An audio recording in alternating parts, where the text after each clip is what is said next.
and gentlemen, please welcome back to the stage, Jeff Hill. Whoa, man. That was outstanding. You know, all I can say is, I'll say it like this, Shalene, I love you. So, if you're picking up what I'm putting down.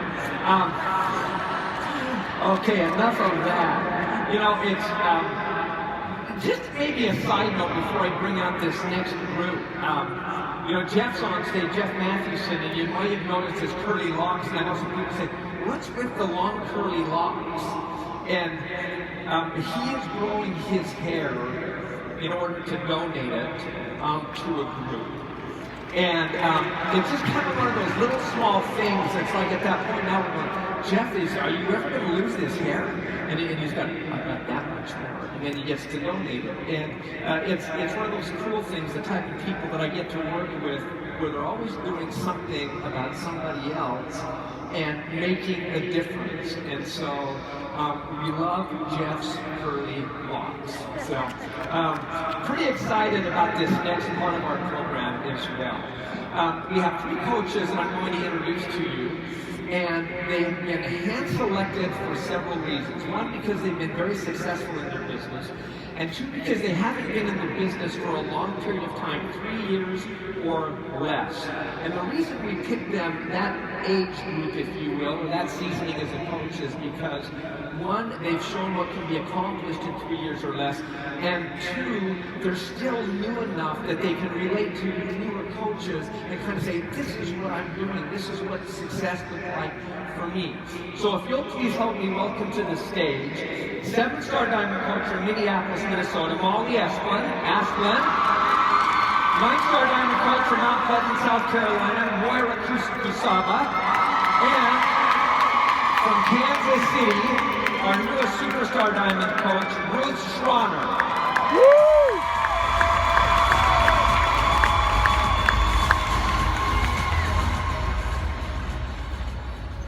Ladies, it's always kind of fun sitting backstage because you're watching the watch and you're wondering when is it time, and it's time, okay?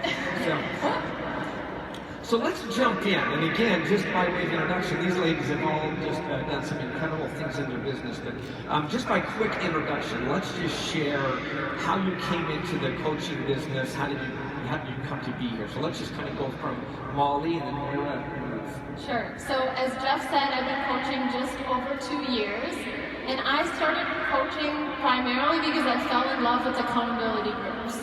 I was working in corporate finance at the time, and I had a really good career, and I could see my future with that career, and it was really good.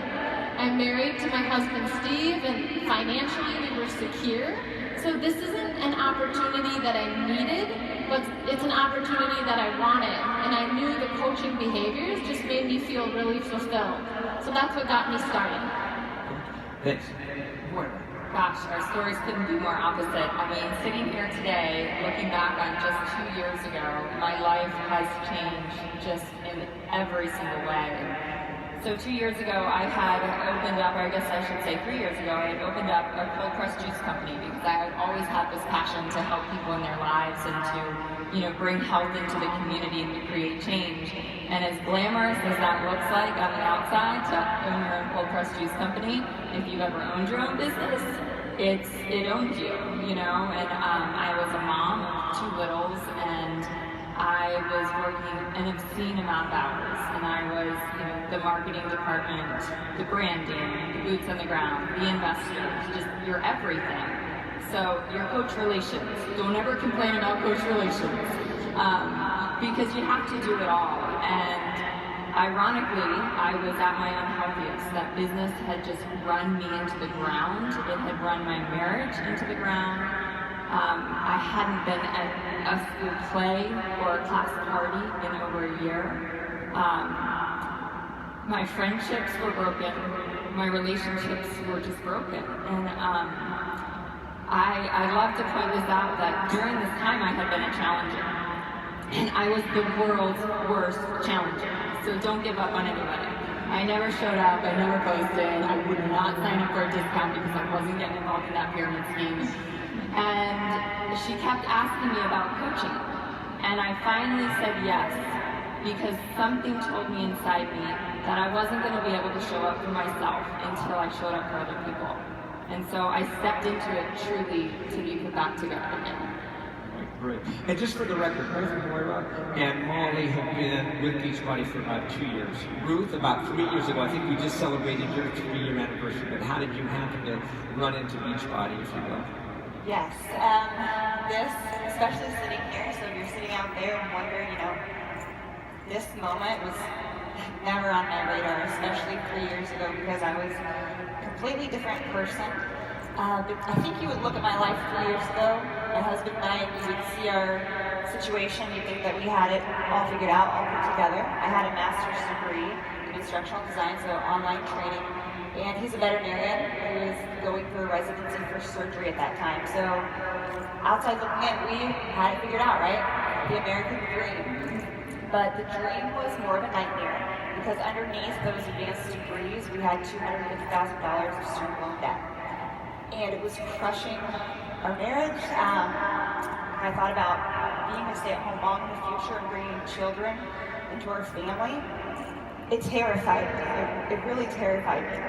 And so I was looking for part-time jobs and things like that on the side, and definitely wasn't looking for this though.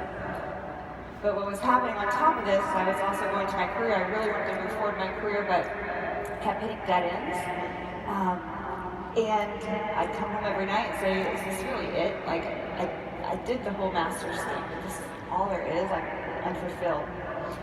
And the trifecta, triple threat here, kind of running my life into the ground, is my breaking point was when I laid in bed one night and I was talking to Ben and I was crying because I felt ugly and I felt insecure. I didn't like what I looked like in the mirror anymore. And so the next day I Googled T25, 21-day fix, and thank God that he put my coach in my life, Jessica. There was somebody there that had T25 and was looking like this and responded to them, right? Joking, kidding, right there. Shalene's left from behind the stage, so I'm safe right now. Okay, Janelle, don't you dare tell her, okay? Now, it's not a secrecy. Okay, so let's jump in and get a little bit more tactical on this, and just from a relatability standpoint, everyone has that kind of starting point. If there was a tipping point where you started to get traction in the business, thinking many of these coaches are new, many of these coaches are at that beginning point, what did you do in order to get traction? I think one of the critical points in my first year is when I let my guard down. And I am a chronic people pleaser, so that was very hard for me to do. But sharing. This is a business of sharing, right? We've heard that throughout the last couple days. But when I started to share more than just a sweaty selfie or a Shakeology photo, and I really started to share my transformation, not just physical, I didn't really have a big physical transformation, but emotional, and talking about how I've overcome certain things through pushing play every day and completing these programs start to finish. That's really when I saw my audience gain trust and credibility in me. So just one more tactical example of something vulnerable that I shared with my audience. I battled an eating disorder in college, and for a long time I never shared anything about it because that's so hard to share. But I started sharing bits and pieces about how these programs and this awesome community and these challenge groups had really helped me gain confidence and balance, and I think that's really what started to drive me forward. Great. Moira. Yeah, so, as I said, I didn't come into this with any intention of ever doing this. And so I walked around in this kind of coach world for a few months with just, my toe in the water. And I brought a couple of my best friends through the challenge, and it was really fun. And I was going through my own challenge with them at the time, really for the first time. I was showing up for myself because like I said, I had to show up for them. And because of these silly little vital behaviors that I was told to do, as simple things like, get up and read your personal development for 10 minutes every day before you look at your phone or your computer. Like that right there transformed me. Transformed me. So I had this 3-month window of just this insatiable curiosity of, what is this? What is going on here? And I like to call it my YouTube stalking days for U10 right up here. And I was really, I was so interested, but I was so wrapped up in fear. I was so wrapped up in the fear of how I was going to be judged if I was going to step into this. And I slowly got drawn in. So 2 years ago, I watched Summit live streamed from my couch. Just happened that, I still I wasn't there yet. Watched Summit live streamed, and the next week I got on my first team call when I was looking at something going like, what's this whole team call thing about? And so I hopped on a team call that Thursday night in July, the first week in July, and I heard from a top coach who told his story. And that night changed everything for me. What I saw him share was how he was able to change people's lives and impact their lives. And I saw his reach.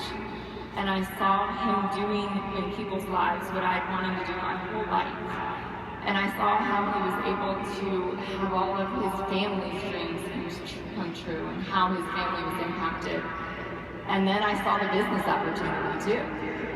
So that spoke to me because my entrepreneurial wheels are always turning, and there was something different that night, I think, about somebody in real time speaking to me, I felt like, that night, and I got off that team call and I called my coach and I made a decision, is what I did. I made a decision, but it was game on, screw those people, pardon me, I'm going for it, because what was at risk was my life.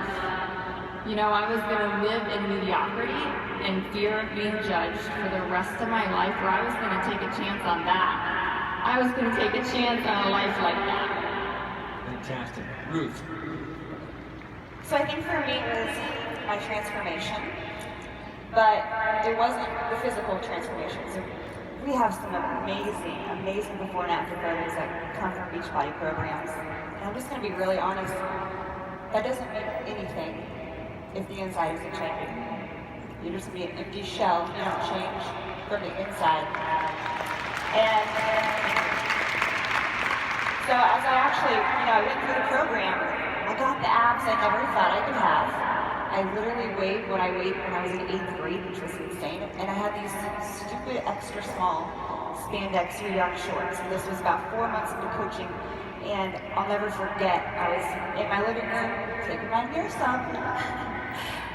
And I sat there and I said out loud, I said, ooh, I'm fat. And the moment the words came out of my mouth, I wanted to shove them back in because I was so disappointed in who I still was. I didn't change. I was still the same person. And it took me saying that out loud to realize I had a lot of internal work to do. And that day I wanted to become a better person for my challengers, for my coaches. And so it sounds really crazy, but it's actually exactly what Nikki said yesterday. I began telling myself positive things every single day. Anytime I'd look in that mirror and I'd want to say something negative, pick apart the flaws, the imperfections, I'd replace it with a positive statement. And over the course of a few months, I fell in love with who I was at 29 years old. That's how long it took me. And it was the best feeling ever. And when you feel that way, you want to pay it forward to everyone else. And so that was my thing. That's awesome. Let's drill down just we don't have a lot of time, but let's drill down maybe a little bit deeper on what you do. Molly, you shared that as you came into the business, that this wasn't something that you necessarily had to do. As you worked through the initial stages of your business, how did you create belief in yourselves and build belief, or build belief in other coaches around you as you start in those first 6 months? Right. So the short answer is I created belief in myself through action. And action of pushing play on my workout, drinking my shake, doing my personal development every single day, seeing good results come not just from myself, but from my challengers, because I was putting energy and heart into those challenge groups every single day. And so what those actions did is they created the small wins. That small win of seeing your name on the Success Club board, or the small win of hitting Emerald for the first time, and then again and again and again. And after a while, I started to think, no, I don't need this, but I want it. And the reality is, I wanted to change more than I wanted to stay the same. So, and what do you do with a coach who stalls out, for example, at a certain point? How do you get them beyond that stalling point, that high center? I think a lot of times we just don't give it long enough, right? We're doing the right things, but we aren't patient enough. So I tell them, continue.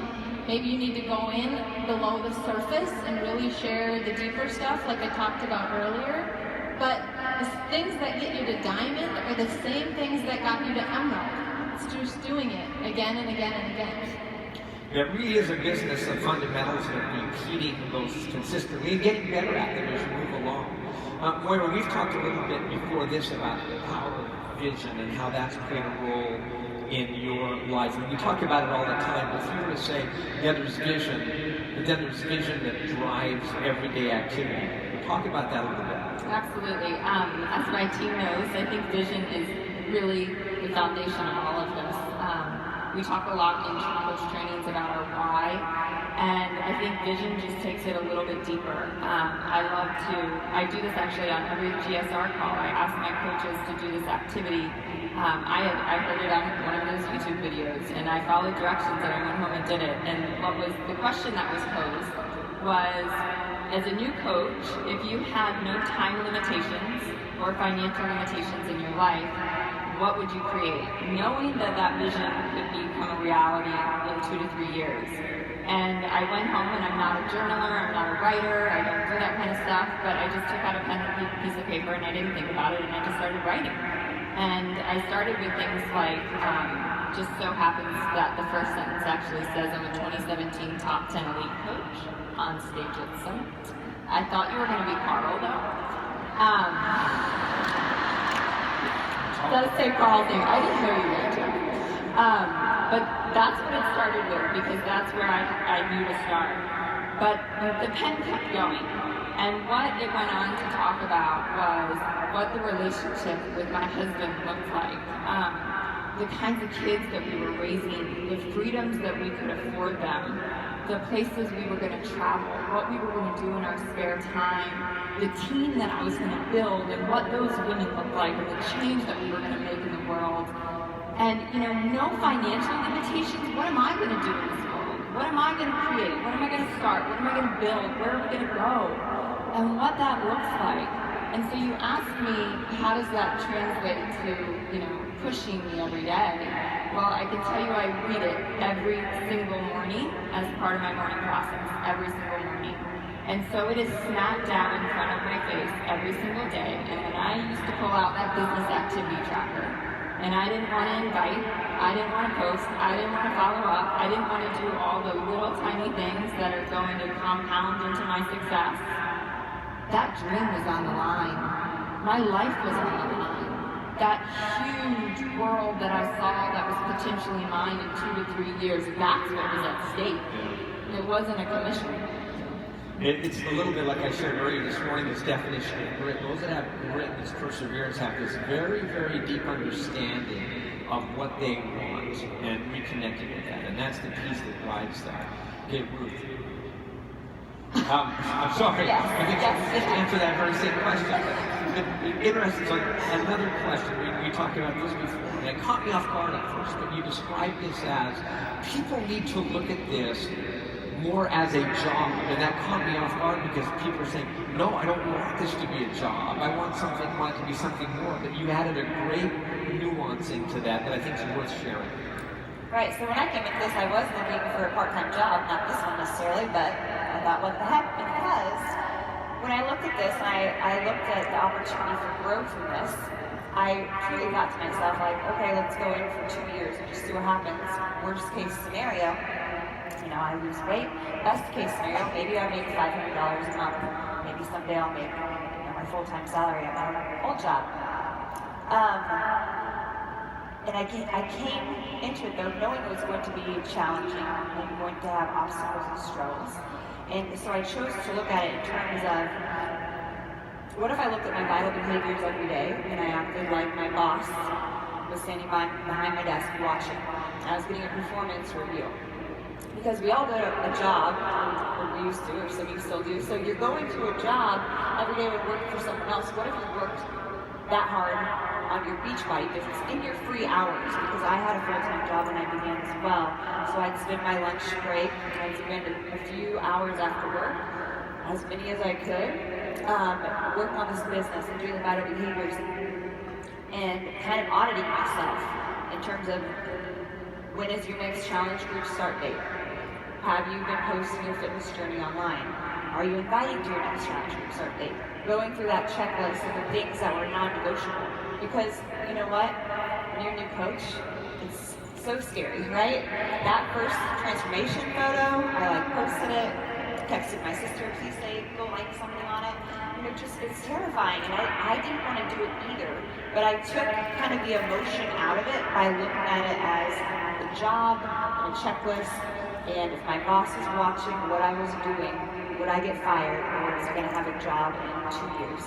Well, I think it provides a great method of just saying, what is my level of accountability, self-accountability, to see if someone were watching me, watching my actions, watching my emotion, how would I rate, how would I be doing? And I think that's that gut check that says, maybe I could do a little bit better.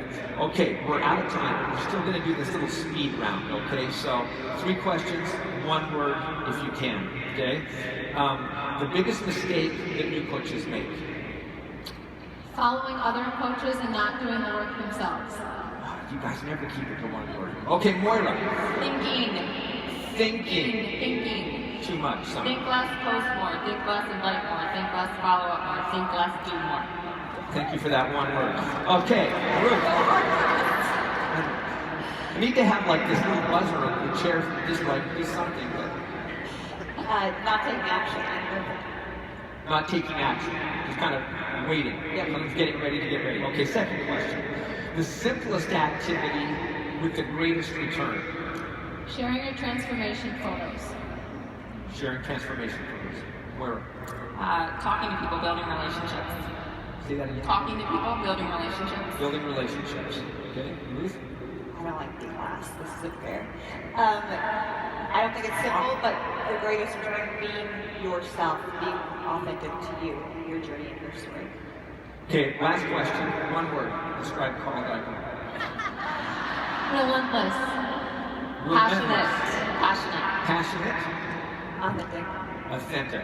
So I would have said cute. But anyway, you guys are awesome. Well, listen. Seriously, we could sit here for a long time and really pick your brains on what it takes. But I think the moment, and hopefully you as newer coaches in particular, glean from this, is there is a starting point. What you've heard them share really are simple things, but they've taken action on those things, and they've been relentless and consistent.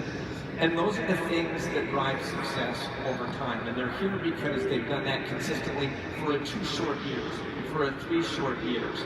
And no one's putting a cap on anyone in this business. This is opportunity that can be yours as well. So I just want to thank the 3 of you for being willing to share, and thank you and congratulations on all your success. Thank you, guys. Okay, so, man, this morning is coming to a close pretty quickly here, but we still have a couple of great speakers. I'm excited about our next speaker. You guys, many of you have heard him before. It's Darren Hardy, and he is a leader in the personal development